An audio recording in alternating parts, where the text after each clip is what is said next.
आप पूरा नाम आपका भी हो इस हिसाब से अगर देखा जाए तो आप लेकर भी सर आइए। और आज के मुख्य वक्ता पंकज चतुर्वेदी जी से भी मैं आग्रह करता हूं कि आप भी स्टेज पर आइए। Very good evening. नमस्कार, मैं हूं शफी अय्यूब।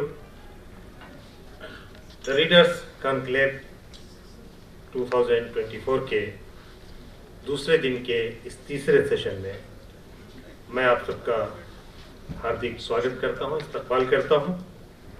मैं माटी और माटी की पूरी टीम का आभार व्यक्त करता हूं कि किताबों से रिश्ता जोड़ने और प्रमोटिंग द रीडर कल्चर को बढ़ाने के लिए आसिफ आज़मी साहब और उनकी टीम और प्रखर मालवी और सपना तिवारी और हम सब के प्रेरणा स्रोत आदरणीय श्री राम बहादुर राय जी का संरक्षण प्राप्त है। बहुत ही अच्छा काम आसिफ साहब आप कर रहे हैं।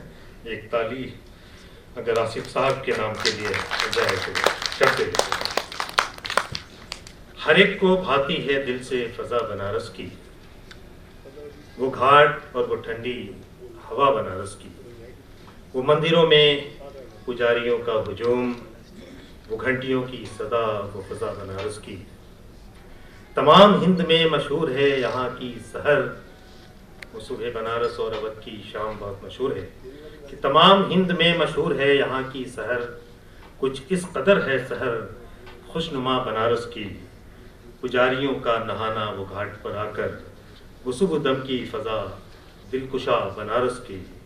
वो कश्तियों का समा, वो सैर गंगा की, वो ठंडी ठंडी हवा जाफिजा बनारस की। हमारे दिल से निकलती है ये दुआ अख्तर कि फिर कभी शक्ल दिखाए खुदा बनारस की। उर्दू के एक बड़े मशहूर शायर थे अख्तर शीरानी। बनारस से होके आए तो खुदा से ये दुआ की कि हमारे दिल से निकलती है ये दुआ अख्तर कि फिर कभी शक्ल दिखाए खुदा बनारस की। हम सब भी बनारस एक शहर है, एक तारीख है, एक इतिहास है अपने आप में। बनारस कहने से आपने ज़रूर समझ लिया होगा कि आज जिस किताब पे चर्चा हम कर रहे हैं, the lost hero of Banaras किताब है। जनाब H.A. कुरैशी, हामिद आफाक कुरैशी साहब तशरीफ ला चुके हैं, जो लेखक हैं। श्री प्रदीप सिंह साहब जिनकी प्रेरणा से ये प्रोजेक्ट चल रहा है, स्टेज पे तशरीफ ला चुके, तालियों से स्वागत कीजिए। और श्री अनंत विजय जी जो आपके कीनोट स्पीकर हैं, वो भी तशरीफ ला चुके हैं। एक मरतबा हम अपने मेहमानों का स्टेज पे स्वागत करते हैं।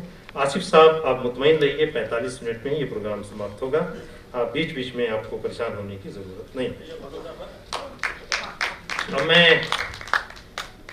सबसे पहले डॉक्टर राकेश पांडे जी से निवेदन करता हूं कि आगे और आप अनंत विजय जी का स्वागत कर रहे हैं। इसके बाद हरीश मेहरा जी से कुरैशी साहब का स्वागत करने के लिए गुजारिश करता हूं कि जनाब H.A. कुरैशी साहब का स्वागत। हरीश मेहरा साहब से गुजारिश है कि H.A. कुरैशी साहब का स्वागत कीजिए। और आशुतोष चतुर्वेदी जी से निवेदन है कि श्री प्रदीप नारायण सिंह साहब का स्वागत करें। आशुतोष चतुर्वेदी साहब, श्री प्रदीप नारायण सिंह।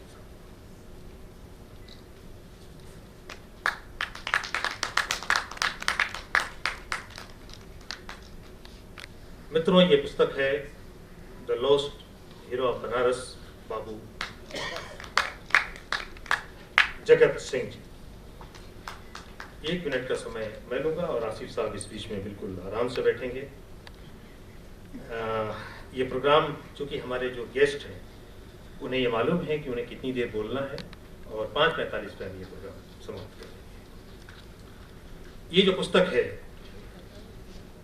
ये एक शोध पुस्तक है जिसकी बुनियाद बनारस के राजनीतिक इतिहास के अज्ञात एवं अप्रयुक्त स्रोतों पर आधारित है।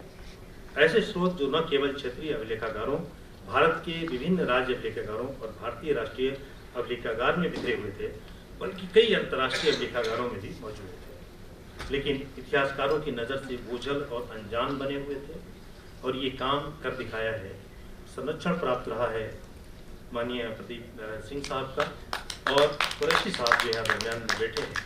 एक इतिहास है कुरैशी साहब अपने आप में, इतिहास लेखन को लेकर, भारतीयता को लेकर और भारत की बिखरी हुई विरासत को लेकर। ये पुस्तक अंग्रेजी में आई और इसका हिंदी अनुवाद भी मैं समझता हूँ कि बहुत जल्दी ही शायद आने वाला है, या आसिफ साहब बताएंगे, शायद हिंदी किताब भी इसकी आ चुकी है, मैंने वो पांडुलिपि देख ली थी।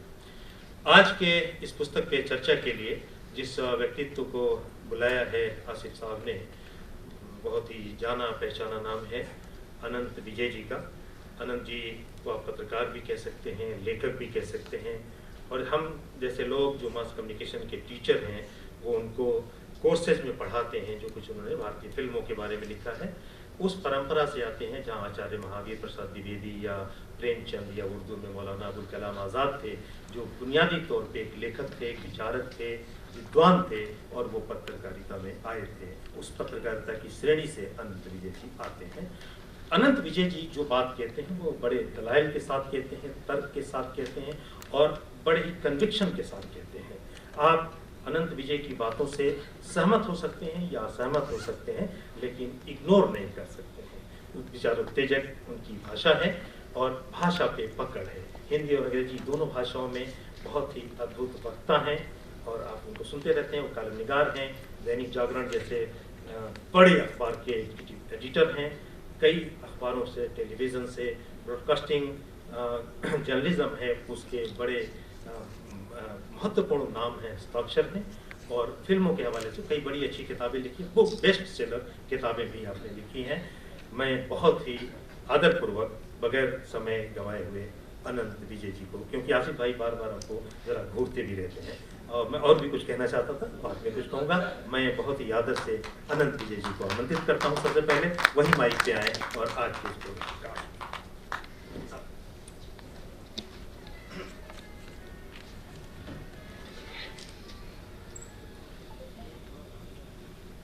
आदरणीय मंच और सभागार में उपस्थित मित्रों, पाठक समागम।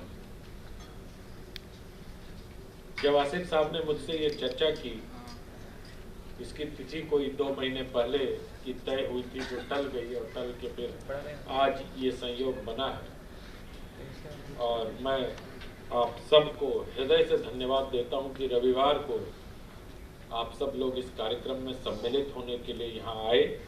इस आश्वस्ति देती है कि पाठक अभी बचा हुआ है, हिंदी का हो चाहे किसी अन्य भारतीय भाषा का।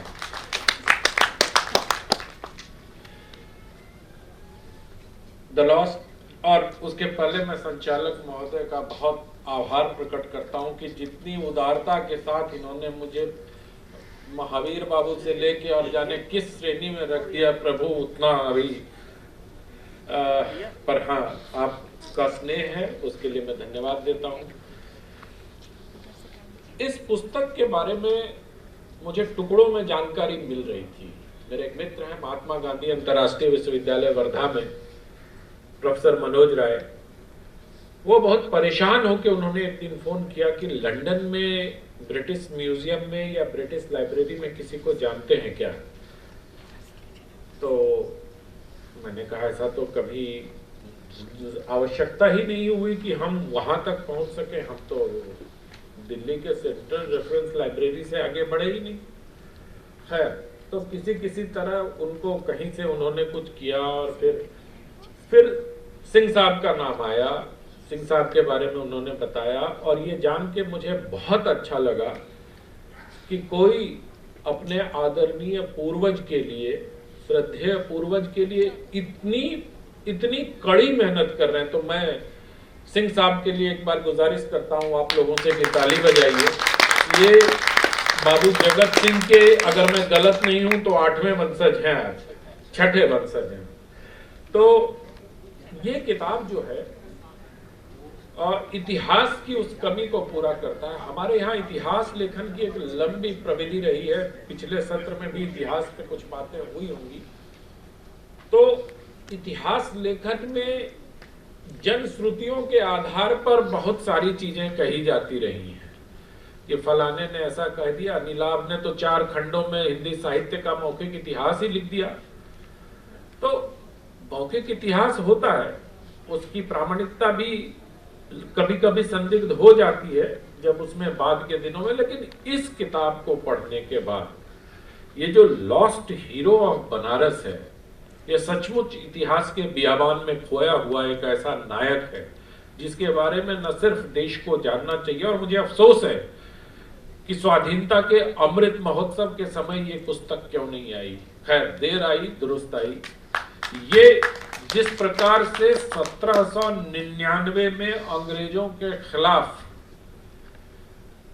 उन्होंने एक विद्रोह कहना उचित नहीं होगा, उनको वहां से बनारस से खदेड़ने का प्लान बनाया और उसका एग्जीक्यूशन किया, और वो भी तब, मुझे लगता है कि अगर मैं गलत नहीं हूं तो 14 जनवरी की डेट तय की थी उन्होंने, मकर संक्रांति, जब सूर्य उत्तरायण होगा। तो ये सारी चीजों को देखते हुए मुझे लगा कि हमारे देश में एक ऐसा नायक था। आज बहुत सारी बातें होती हैं भारतीय ज्ञान परंपरा की, इंडियन नॉलेज सिस्टम, कहीं भी चले जाइए इंडियन नॉलेज सिस्टम के बारे में ज्ञानी भी मिलेंगे, ज्ञान देने वाले भी मिलेंगे, और कार्यक्रमों में भी पीछे बोर्ड पे भी लिखा होगा भारतीय ज्ञान परंपरा। अलग बात है कि उसमें से बहुत कम लोगों को पता होता है कि वो किसके बारे में बात करने वाले हैं। इस पुस्तक में आपको भारतीय ज्ञान परंपरा की एक झलक भी दिखाई देगी, किस प्रकार से बाबू जगत सिंह ने गणना की होगी 14 जनवरी की, किस प्रकार से उन्होंने अपने सारे जमींदारों को बिहार से लेके बलिया से होते हुए बनारस तक उन्होंने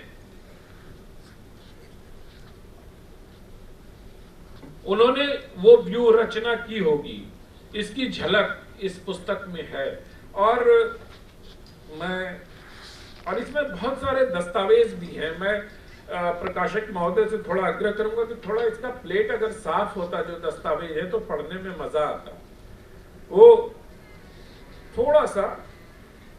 और बाबू जगत सिंह जो थे वो स्वाधीनता सेनानी के अलावा बहुत अच्छे कवि भी थे, ऐसा मुझे इस किताब को पढ़ने के बाद ज्ञात हुआ। और कवि और पर्सियन के ज्ञाता थे।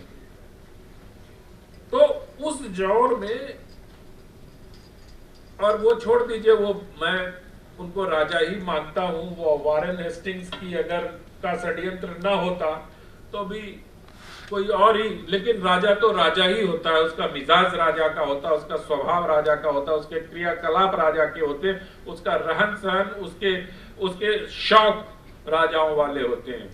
तो बाबू जगत सिंह जो थे वो बहुत अच्छे कवि थे और पर्सियन के बहुत बड़े ज्ञाता थे उस दौर में। और एक और बात, उस समय जो रजवाड़े होते थे या जमींदारी होती थी, तो उसमें यह माना जाता था कि परिवार का एक वारिस जो होगा वो अकाउंटिंग जरूर सीख रहा होगा, उसको अकाउंटिंग आनी चाहिए। तो बाबू जगत सिंह जो अकाउंटिंग की कला है, डेबिट क्रेडिट की, उसमें भी निष्णात थे।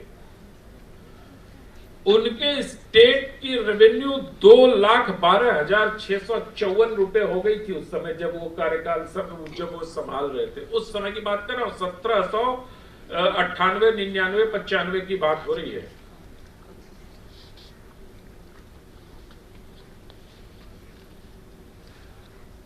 आजकल बड़ी बातें होती है मार्केटिंग कॉम्प्लेक्स की, और ऐसा बोला जाता है कि ये बड़ी नई व्यवस्था है जो अंग्रेज लेके आए थे। अब ये किताब तो उन सारी चीजों का निषेध करती है। वो बताती है कि बाबू जगत सिंह ने रेसिडेंशियल और मार्केटिंग कॉम्प्लेक्स एक ही जगह बनवाया था। तो आप समझिए कि आर्किटेक्ट या टाउन प्लानर के गुण भी उनमें थे।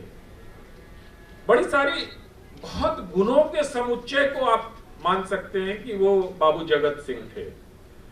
युद्ध वाली घटना का जिक्र मैं नहीं कर रहा हूं, जिस प्रकार से उन्होंने अवध के उस नवाब जाकिर अली, हाँ, वजीर अली साहब के साथ उन्होंने समझौता किया, फिर सारी व्यूह रचना की, वो सब डिटेल से इस किताब में है। लेकिन कुछ अज्ञात जो तत्व मुझे इस पुस्तक में मिले, मुझे लगा कि उसकी चर्चा करना इस पाठक समागम में उचित होगा, क्योंकि हम ये उनके बारे में जो जानकारियां बहुत सी भ्रांतियों को तोड़ता है। कई बार हमारे सामने जो इतिहास की पुस्तकें और खासतौर पर वामपंथी इतिहासकारों की पुस्तकें जो आई, जिनके बारे में ये कहा जाता है कि वो भगवान से भी बड़े होते हैं, कई बार ऐसा कहा गया है और होते भी हैं। मुझे लगता है कि वामपंथी इतिहासकार भगवान से इसलिए बड़े होते हैं कि भगवान अतीत नहीं बदल सकता, आपका भविष्य बना सकता है, लेकिन वामपंथी इतिहासकार कई बार अतीत भी बदल देते हैं। तो इस लिहाज से अगर देखें आप, तो वो भगवान से बड़े हैं। तो उस प्रविधि से न जाके इस किताब की सबसे बड़ी अच्छा, वो उनमें से ज्यादातर लोग, चाहे वो डी.एन. झा हो, के.एम. श्रीमाली हो, रोमिला थापड़ हो, रामचरण शर्मा हो, सेकेंडरी सोर्स पर ज्यादा यकीन किया। अगर उनकी पूरी इतिहास लेखन की कला को देखा जाए तो इतिहास के छात्र होने के नाते मैं जहां हाथ डालता हूं वहां सेकेंडरी सोर्स पर ज्यादा।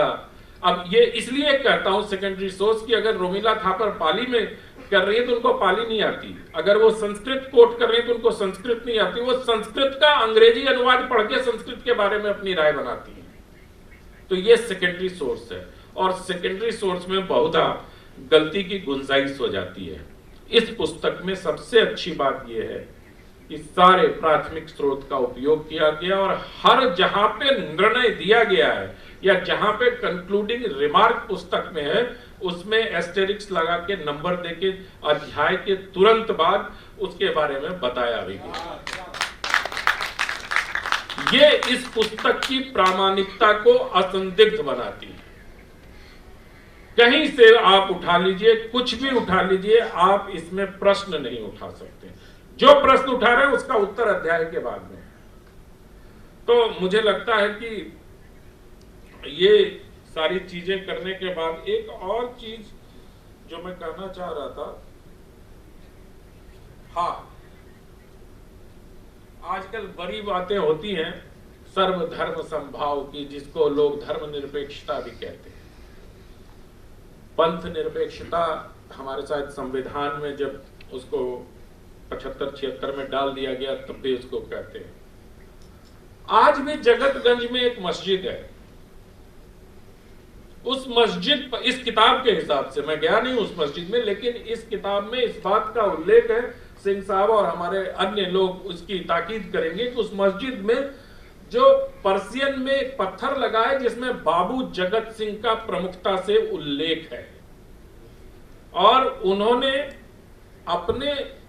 अपने इलाके में, जहां के वो रूलर थे, उस इलाके में उन्होंने मंदिर भी बनवाया, मस्जिद भी बनवाया, गिरजाघर भी बनवाए। तो आप इस लिहाज से अगर देखें तो जो एक राजा से अपेक्षा की गई थी, की जाती है सर्वधर्म समभाव की, और बड़ा ये अकबर को उसी आधार पर ग्रेट कहा गया। मुझे लगता है कि वर्ल्ड हिस्ट्री में 2-3 आदमी ही ग्रेट हुए हैं, Akbar is one of them. तो उस आधार पर अगर आप बाबू जगत सिंह पर विचार करेंगे तो ग्रेटनेस का जो पैमाना है वो सारे पैमाने पर बाबू जगत सिंह खड़े उतरते हैं। और मुझे ये कहने में किसी प्रकार का, मतलब ऑल फेथ्स एंड रिलीजन को रिलीजन के आधार, मैं धर्म इसलिए नहीं कहता हूं कि धर्म का अर्थ ही अलग हो जाएगा, इसलिए जब मैं रिलीजन की बात करता हूं तो उसको रिलीजन के अर्थ में लेना चाहिए।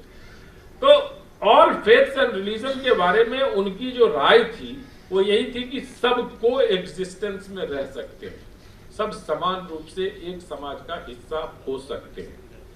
और ये उन्होंने 18वीं शताब्दी के आसपास करके दिखाया, हाँ 99 तक ये करके दिखाया। और 15 मिनट का समय दिया आसिफ साहब ने मुझे। सुधीर जी को नमस्कार। 15 मिनट हो जाए तो बता दीजिए भाई साहब। 39 से बोलना शुरू किया, वैसे शायद होने वाला होगा। मैं आखिरी बात कह के समाप्त करूंगा। मैं कभी इतिहास पढ़ा था जब ग्रेजुएशन के दिनों में, तो नेपोलियन को किसी एक वहां भेज दिया गया था किसी, अरे आप सब लोग तो बहुत जानते हैं भाई, हम तो इस किताब में पढ़ के जाने, क्योंकि मैं बिहार से पढ़ा हूँ, शायद सिलेबस से बाहर का क्वेश्चन था ये मेरे लिए, वो सिलेबस में नहीं था। क्या जगत सिंह जी को? नहीं, मैं कह रहा हूं हमारे सिलेबस में सेंट हेलेना नहीं था, तो हमें नेपोलियन मुसोलिनी सब पढ़ाया गया है। लेकिन खैर, अब आप समझिए कि उस समय 1799 में, और वो पूरा जजमेंट, पूरा वो सब कुछ इसमें है। मैं बहुत मेहनत करके आया था, पढ़ के भी आया था, फ्लैप लगा के भी आया था, लेकिन चूंकि अब 15 मिनट है तो उसमें किताब पर क्या बात हो सकती है, जाहिर सी बात है। तो वहां जब इनको भेजा गया, तो जो मैं इतिहासकारों की बात कर रहा था, किस प्रकार से फर्स्ट मतलब प्राइमरी सोर्स और सेकेंडरी सोर्स का इस्तेमाल करके इतिहास के फैक्ट को डिफेस किया जाता है, उसका उदाहरण भी इनके पास है। इस किताब में है, मेरे ख्याल से एपीलॉग में है, या मैंने इस किताब को, हाँ इस किताब में वो भी है। जब उनको भेजा गया तो कई पुस्तकों में इस बात का उल्लेख मिलता है कि उन्होंने सुइसाइड कर लिया। देखिए, लेकिन सुइसाइड कैसे किया उसका भी उल्लेख है इसमें। इसमें कोई सेंट हेलेना थ्रू डेविल, हाँ के जो है वो कहते हैं कि उन्होंने सुसाइड कर लिया। लेकिन ये कुरैशी साहब का और श्रेया पाठक का हमें शुक्रगुजार होना चाहिए, और शुक्रगुजार सिंह साहब का भी होना चाहिए कि उन्होंने एक ऐसे सत्य को सामने लाने में लेखक द्वय के साथ कंधे से कंधा मिलाकर काम किया। नहीं तो आज तक यही माना जाता कि चूंकि उनको सेंट हेलेना भेज दिया गया इसलिए उन्होंने खुदकुशी कर ली। अब ये क्या है, ये उसके बाद जो जल समाधि वाली बात आती है। In fact, the letter of 11 February 1800 received from Saint Helena to the Governor General in Council says, Saint Helena से जो पत्र आया गवर्नर जनरल को, उसको इन लोगों ने ढूंढ के निकाला, उसमें ये बात खुलती है कि उन्होंने जल समाधि ली थी। पत्र पूरा अंश को, तो इतिहास लेखन में जो छलात्कार हुआ है और जिस तरह की छल की प्रविधि हमारे देश ने देखा है, इस तरह की किताब उन प्रविधियों का निषेध करती है। अलग बात है कि इनके 10 लाख रुपए खर्च हुए इस किताब में, लेकिन उसके लिए तो हमारे यहाँ बहुत सारी संस्थाएं हैं भाई। ICHR में एक इतिहासकार 43 वर्षों तक एक ही विषय पर शोध करता रहा, कमरा लेता रहा। 2015 में उसको वो निधन के बाद भी उनके परिवार के कब्जे में रहा, और उसको खाली करवाने के लिए अदालत जाना पड़ा। तो जहां इतना संसाधन जिस देश में हो, वहां बाबू जगत सिंह जैसे जो हमारे पूर्वज हैं, जो हमारे इतिहास पुरुष हैं, वो इतिहास के बियाबान में अगर खोए रहते हैं तो ये बहुत बड़ा प्रश्नवाचक चिन्ह हमारे अकादमिक जगत के सामने खड़ा करता है। मैं उम्मीद करता हूं कि जो राह सिंह साहब ने दिखाई है उस पर ये संस्थाएं चलेंगी, और भविष्य में जो सूची बनी थी आजादी के अमृत महोत्सव के समय गुमनाम नायकों की, उन पर काम हो सकेगा। बहुत बहुत शुक्रिया श्री अनंत विजय जी। बहुत ही कम समय में बहुत सारगर्भित बातचीत आपने, और दर्शक दीर्घा में बैठे हुए विद्वान जन भी आपकी बातों को गौर से सुन रहे थे और मुस्कुरा भी रहे थे, आनंदित भी हो रहे थे। मुझे एक ऐलान करने के लिए आसिफ साहब ने कहा है, इस सेशन के बाद एक बहुत महत्वपूर्ण सेशन है, बहुत बता 6:30 पे खत्म कर देंगे आप सब। 3 महत्वपूर्ण पुस्तकों पे चर्चा है। एक सब मैंने पहले ही कहा कि हम सबके प्रेरणा स्रोत आदरणीय राम बहादुर राय जी की जो पुस्तक है उसका उर्दू अनुवाद जवाहरलाल नेहरू विश्वविद्यालय के एक रिसर्च स्कॉलर जावेद आलम ने किया था। कौमी काउंसिल बराए फरोग उर्दू ज़बान ने वो किताब शाया की है और उस पर देश के जाने माने विद्वान प्रोफेसर अब्दुल हक साहब यहाँ तशरीफ रखते हैं, वो बातचीत करेंगे और मॉडरेट करेंगे दिल्ली यूनिवर्सिटी के प्रोफेसर अबू बकर अब्बास साहब। रणविजय जी यहाँ हैं, उनकी बहुत अच्छी पुस्तक है, उस पर चर्चा होगी। और फिर देश के बहुत ही मूर्धन्य विद्वान और कवि, प्रतिष्ठित कवि आदरणीय जितेंद्र श्रीवास्तव जी की पुस्तक पे चर्चा करेंगे। भारतीय भाषा केंद्र के चेयरपर्सन जवाहरलाल नेहरू यूनिवर्सिटी से प्रोफेसर सुधीर प्रताप सिंह जी। ऐलान समाप्त हुआ। अब मैं बिजनौर की बात इसलिए कर रहा हूँ, उत्तर प्रदेश में एक शहर है बिजनौर, बहुत ही तारीखी शहर है। सर सैयद नबी तारीख सरकशी बिजनौर लिखा था। बहुत सारे कस्बात हैं, बहुत बड़ी बड़ी हस्तियाँ वहाँ पैदा हुई हैं।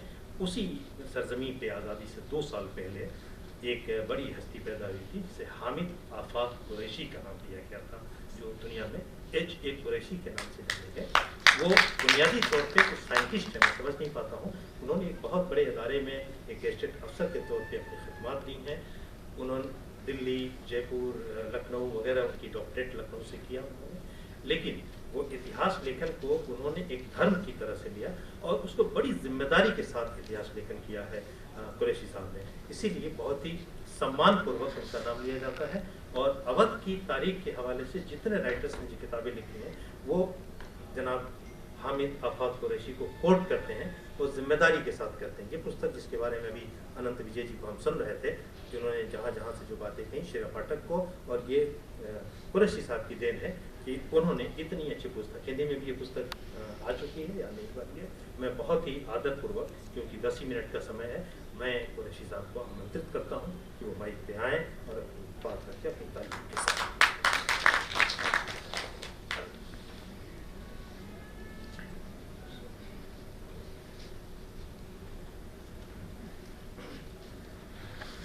एडिटर साहब ने और विस्तार से आपके सामने इस पुस्तक के बारे में लिख दिया है, बता दिया है, कह दिया है, लेकिन महाराज फिर भी ये किताब बाबू जगत सिंह के पूरे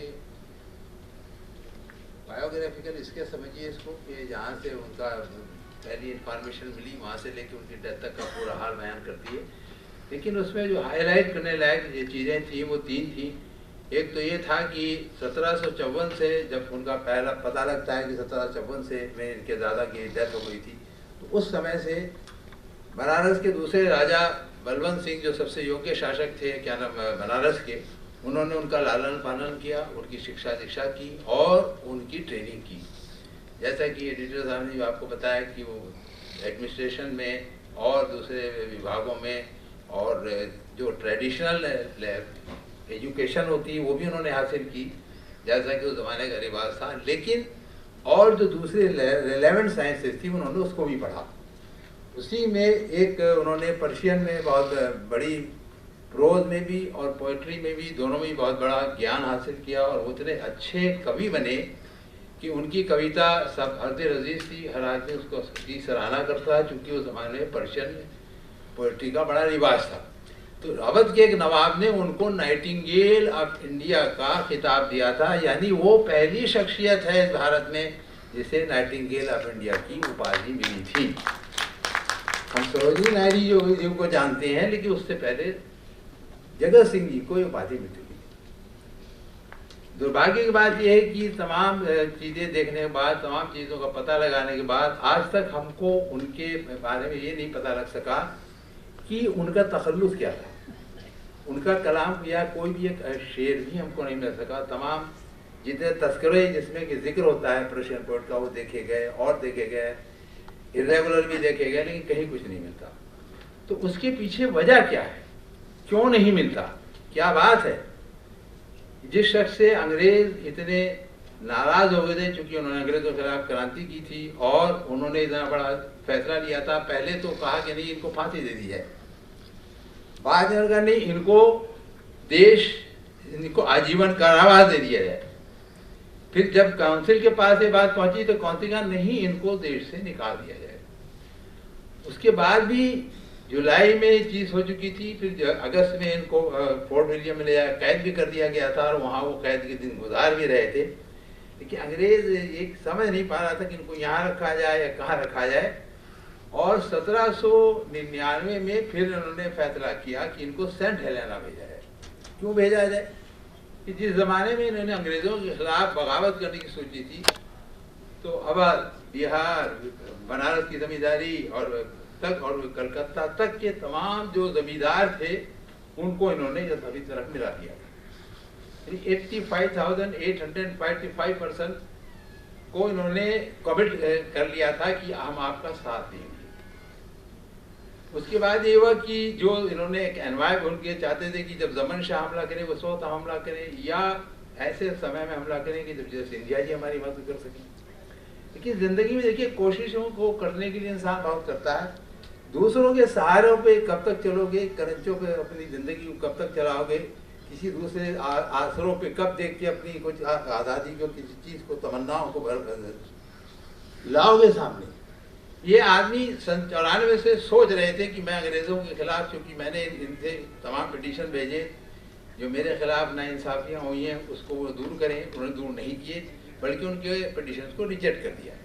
तो तब वो सोचते थे कि मैं इनके खिलाफ बगावत करूँगा, लेकिन वो चाहते कैसे करूँ, क्या करूँ, कैसे करूँगा, ये भी उनके जहन में अभी नहीं डेवलप हुआ था। 1798 में जब वज़ीर अली को अवध की गद्दी से उतार के बनारस में रखा गया, तब इन लोगों की मुलाकात हुई। तब उन्होंने कहा कि ये तो ख्याल मेरे दिमाग में 5 साल से था। तो उन्होंने पूछा कि आप हमारा साथ देंगे, तो उन्होंने कहा हम साथ देंगे। तो उस समय उन्होंने 98,896 पर्सन का कमिटमेंट ले लिया था कि जब कभी भी आप हमला करना चाहेंगे हम आपका साथ देंगे। लेकिन जमन शाह ने हमला नहीं किया, वो आ नहीं पाया। उनका जहनवाज जो भेजा गया था उसे राजपूत बीकानेर के इलाके से जब वो जा रहा था, उसको जो प्रेजेंट लिया जा रहा था उसकी वजह से उसको मार दिया। सिंधिया जी से कोई कमिटमेंट नहीं हो सका। तब उस वक्त ये हुआ कि वजीर अली को अचानक कलकत्ता भेजने का फैसला अंग्रेजों ने लिया। तब इनके पास मुश्किल से 10 या 15 दिन थे। तब उस वक्त ये लोग करते बैठे कि तू कलकत्ता चला जा, मैं भी कुछ नहीं करूँगा। लेकिन उन्होंने कहा नहीं, अब वो नहीं आ सकते, वो हमला नहीं कर सकते, सिंधिया जी हमारी मदद नहीं कर सकते, तो क्या हमारे बाजू नहीं है? क्या हमने कोशिशें नहीं की थी? जिन 90,000 लोगों ने हमारी मदद की, चलो उनसे फिर गुहार लगाते।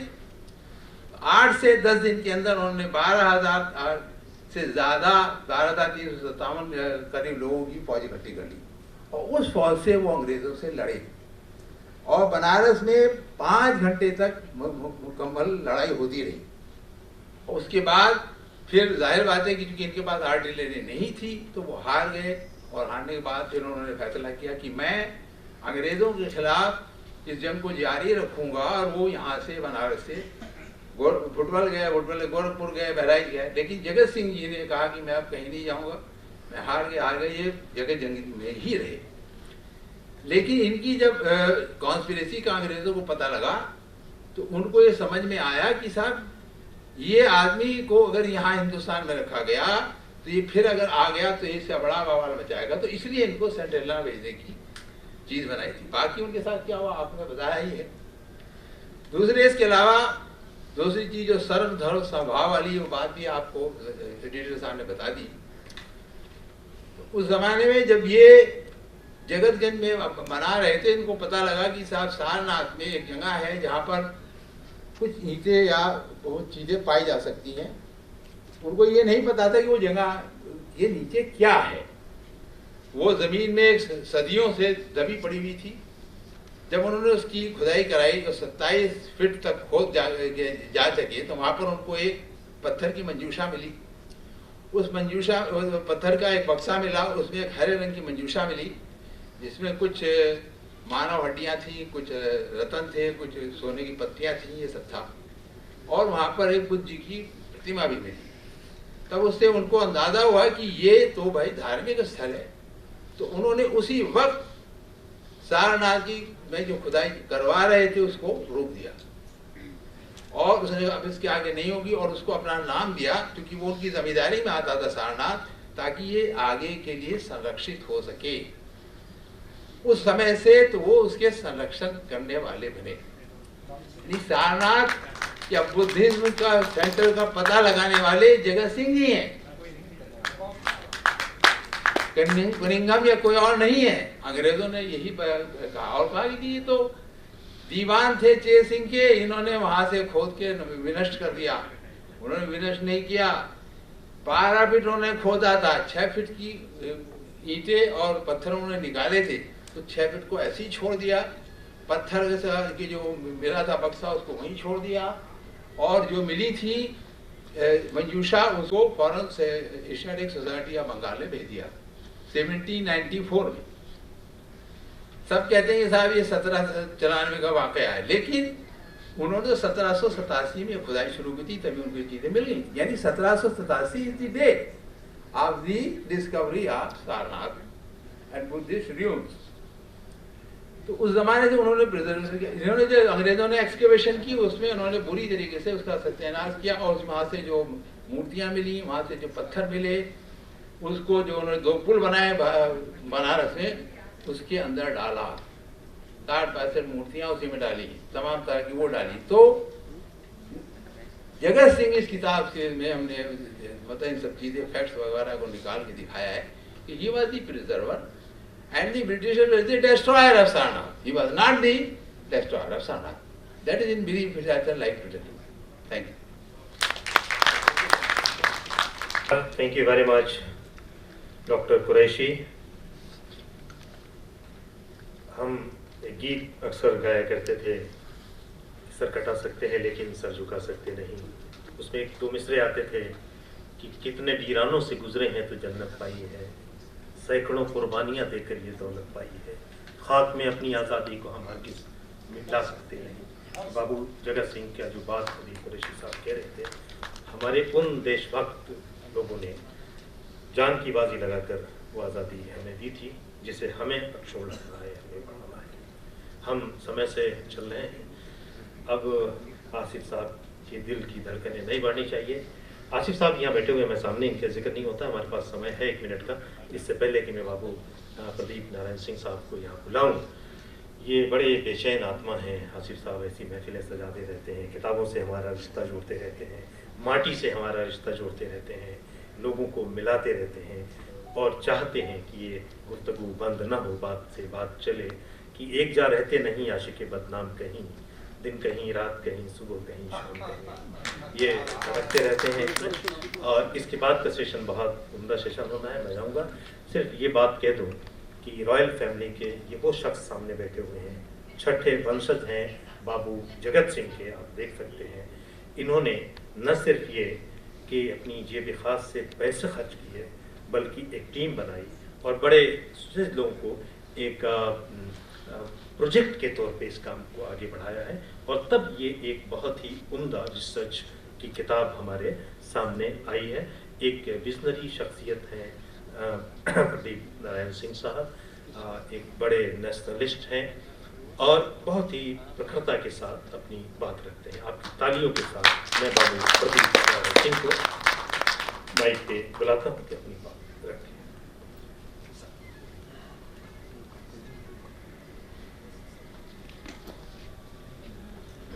धन्यवाद। मैं आसिफ जी का आभार व्यक्त करूंगा कि माटी के फंक्शन में उन्होंने इस किताब को रखा। मैं आभारी हूँ रिसर्च टीम की ओर से भी। मैं ये कैसे रूपरेखा बनी उस पर थोड़ा प्रकाश डाल देता हूँ। समस्त जनमानस को मेरा प्रणाम, और जो स्टेज पे बैठे हैं माननीय उनको मेरा प्रणाम। समस्त अतिथिगण एवं विद्वज्जन के उत्साहवर्धन और आशीर्वाद से मुझे विवेक पुस्तक की अनुसंधान समिति के सदस्यों को अत्यंत सुख की अनुभूति हुई है। पूर्वजों की पावन स्मृति एवं बाबू जगत सिंह के आशीर्वाद से यह शोध कार्य 5 वर्षों की तपस्या के उपरांत संपूर्ण हुआ। यह पुस्तक the last hero of Banaras Babu Jagat Singh आपके समक्ष प्रस्तुत है। इस शोध तपस्या के कई महत्वपूर्ण चरण रेखांकित किए जाने योग्य हैं। सर्वप्रथम अनुसंधान समिति का गठन 2019 में हुआ। यद्यपि मुझे इस शोध की प्रेरणा, जिज्ञासा की ऊर्जा इससे भी पहले उत्पन्न हुई थी। बाबू जगत सिंह बनारस राज के एक महत्वपूर्ण अनुभाग से जुड़े थे, जो कि मनोरंजन सिंह के सुपुत्र दशाराम की वंशावली से प्रारंभ होता है। मैं स्वयं बाबू जगत सिंह की छठी पीढ़ी का अंश हूँ। मैंने सारनाथ में प्रकाशित भारतीय पुरातत्व सर्वेक्षण की गाइड पुस्तक एवं अन्य प्रचलित इतिहास पुस्तकों में बाबू जगत सिंह के चरित्र को सारनाथ के धर्मराजिका स्तूप से जुड़ा हुआ पाया, किंतु इन पुस्तकों के वर्णन में औपनिवेशिक विचारधाराओं से रचित मालूम हुआ। बाबू जगत सिंह के धर्मनिरपेक्ष क्रियाकलापों के आलोक में मेरा यह अटूट विश्वास रहा है कि मेरे पूर्वज ऐसा कोई भी कार्य किया जाना अकल्पनीय है। 14 अप्रैल 1799 को प्रकाशित दैनिक जागरण समाचार पत्र में प्रकाशित कालम से यह विश्वास और भी दृढ़ हुआ। इसी विश्वास के चलते मेरे मन में अभिलेख आधारित शोध की भावना प्रबल हुई। तत्पश्चात मेरे संरक्षण में शोध हेतु एक अनुसंधान समिति गठित की गई, जिसमें अधिवक्ता श्री त्रिपुरारी शंकर, प्रोफेसर राणा पीवी सिंह, अधिवक्ता अरविंद कुमार सिंह सदस्य बनाए गए। इस श्रृंखला में समिति में ने डॉक्टर श्रेया पाठक को प्रारंभिक शोध के लिए मनोनीत किया, जिन्होंने समिति के समय पर अपने कार्यों का विस्तृत वर्णन प्रस्तुत किया। इस कार्य को आदरणीय डॉक्टर कुरैशी जी द्वारा नवीन शोध के माध्यम से अभिलेखों के आधार पर पुनः निरीक्षण एवं विस्तारित किया गया।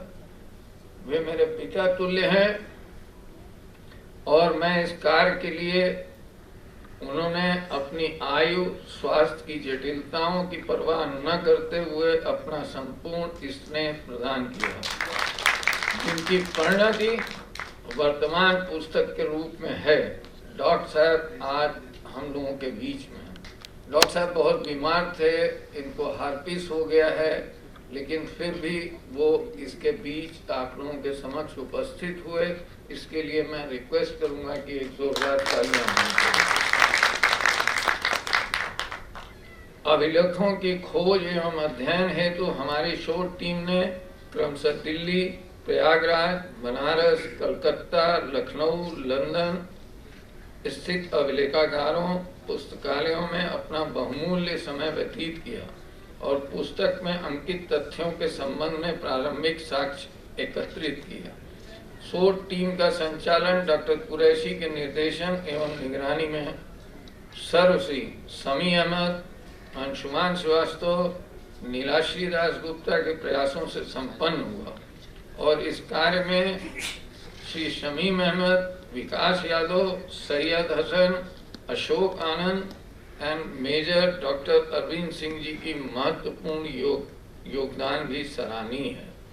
वर्तमान पुस्तक में अंकित साक्ष्य वर्णमाला क्रम में 12 खंडों में विस्तृत अभिलेख कोश आधारित हैं, जो कि मेरे संरक्षण में शोध कार्यों के लिए मेरी कामना है कि इस प्रयास से देश विश्व के शिक्षण संस्थाओं के माध्यम से छात्र, शोधकर्ता एवं अन्य वर्ग के लोग इतिहास की सही जानकारी प्राप्त कर सकते हैं।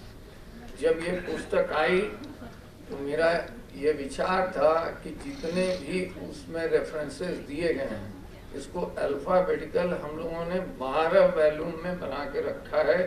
कोई भी प्रोफेसर, कोई भी छात्र अगर उसका परीक्षण करना चाहता है या फर्दर लिखना चाहता है तो वो मेरे पास उपलब्ध।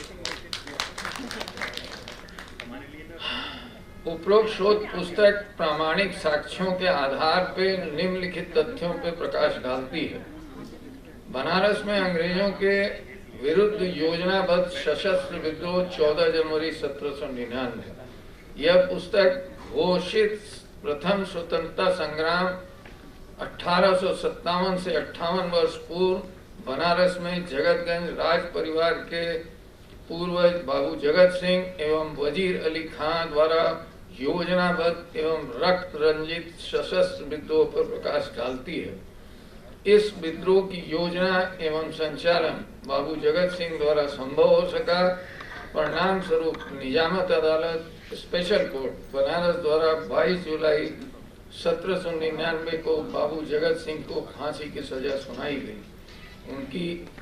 उनकी जिसको तत्कालीन गवर्नर काउंसिल अगले ही दिन 23 जुलाई को आजीवन कारावास में तब्दील कर दी। इसमें यह मानना है कि अंग्रेजों की हिम्मत नहीं थी कि इन्हें फांसी दी जाए, इससे और ज्यादा विद्रोह बढ़ जाता। हालांकि बहुत से विद्रोहियों को फांसी दी गई है।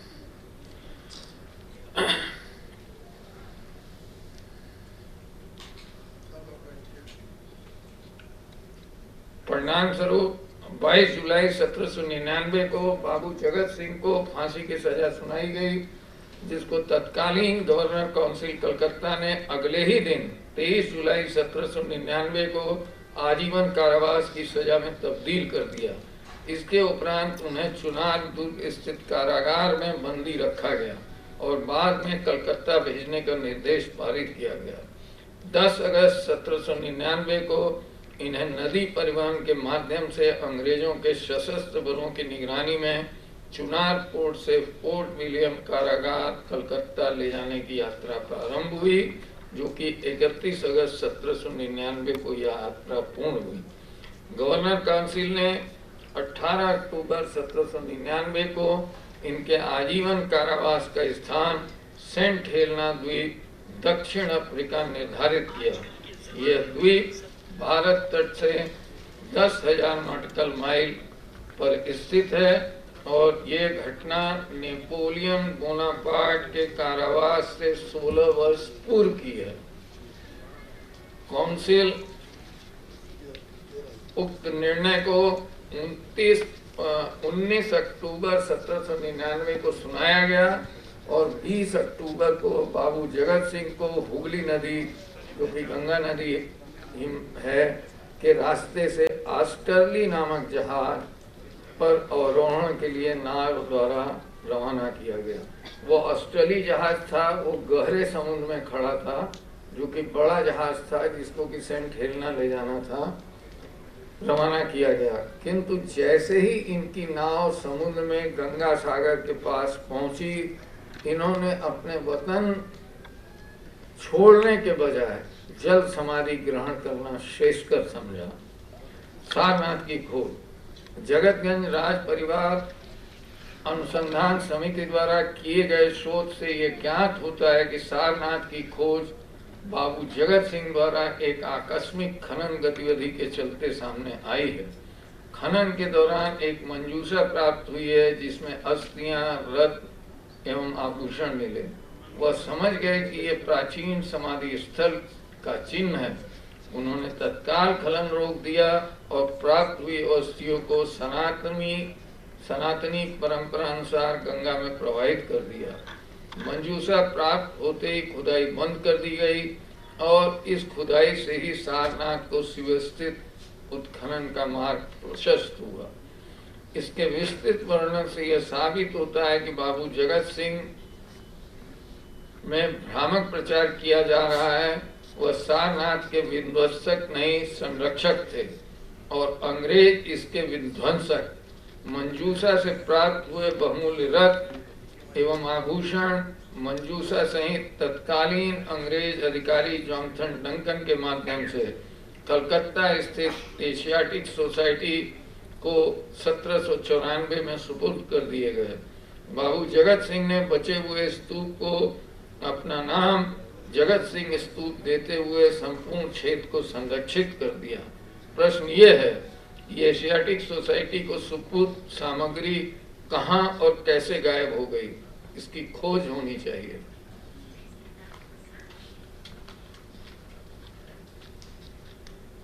उन्नीसवीं सदी में ब्रिटिश खनन अधिकारी अलेक्जेंडर कनिंगम ने एशियाटिक सोसाइटी के पत्रिका में अपने खनन विवरण में कुछ इस तरह दर्शाया कि इस खोज के पीछे वो स्वयं प्रशंसा का भागी है। अभिलेखों से हमें यह भी ज्ञात हुआ है कि पूर्व उल्लेखित अधिकारी जॉनथन डंकन ने जगत सिंह स्तूप के अवशेषों का प्रयोग वरुणा नदी पर सेतु के निर्माण के लिए असंवेदनशीलता से किया। इसी औपनिवेशिक मंशाओं के चलते बाबू जगत सिंह की भूमिका को क्षेत्र के इतिहास में एक संदेहात्मक दृष्टि से प्रचलित किया गया। सारनाथ की खोज इसी की परिणति है। वर्तमान पुस्तक उपरोक्त ऐतिहासिक तथ्यों पर विशेष रूप से प्रकाश डालती है जो किसी कारणवश इतिहास के गर्त में डूबकर रह गए या जानबूझकर डुबा दिए गए। उपरोक्त अनुसंधान कार्य भारत के लोकप्रिय एवं यशस्वी प्रधानमंत्री श्री नरेंद्र मोदी जी के क्रांतिकारी विचारधाराओं की प्रेरणा का भी एक सफल प्रतिबिंब है। इस उपलब्धि में मैं एक माध्यमवर हूँ। शेष मेरे पूर्वजों के पुण्य प्रताप और आप सभी लोगों के सहयोग से यह संभव हो सका है। आशा है कि उपरोक्त अंग्रेजी पुस्तक का हिंदी अनुवाद, जिसमें अतिरिक्त महत्वपूर्ण तथ्यों का समावेश किया गया है, भारत के विस्मित जननायक बाबू जगत सिंह शीर्षक के अंतर्गत इस माह के अंत तक प्रकाशित हो जाएगी। वाणी प्रकाशन से ये प्रकाशित हो रही है और 29 जुलाई को रिलीज हो जाएगी। बहुत बहुत धन्यवाद। बहुत बहुत धन्यवाद आदरणीय प्रदीप नारायण सिंह साहब, जो कि बाबू जगत सिंह जिनके बारे में ये पुस्तक है, उनकी छठी पीढ़ी से आपका संबंध है। उस पुस्तक के बारे में आप अपने विचार रख रहे थे। मैं स्टेज पर बैठे हुए आदरणीय अनंत विजय जी का शुक्रिया अदा करता हूँ। धन्यवाद कि आपने निर्धारित समय में कीनोट एड्रेस अपना दिया। पुस्तक के लेखक कुरैशी साहब का शुक्रिया, आपने बहुत ही निर्धारित समय अपनी बात रखी। और आदरणीय प्रदीप सिंह साहब का। इसके बाद मैं बगैर किसी और तमहीद के अगले सेशन के लिए दिल्ली विश्वविद्यालय के युवा आलोचक प्रोफेसर अबू बकर अब्बास साहब को आमंत्रित करता हूं कि वो माइक पे आएँ और अगले सेशन का आगाज़ करें, जिसमें हम सब के प्रेरणा स्रोत आदरणीय राम बहादुर राय जी की ये पुस्तक आईने हिंद, जिसका उर्दू अनुवाद कौमी काउंसिल बराए फ़रोग़ उर्दू ज़बान ने शाये किया और जिस पे बातचीत करेंगे मूर्धन्य विद्वान उर्दू के बहुत बड़े आलोचक प्रोफेसर अब्दुल हक साहब। मैं प्रोफेसर अबू बकर अब्बास साहब को माइक पे आमंत्रित करता हूँ।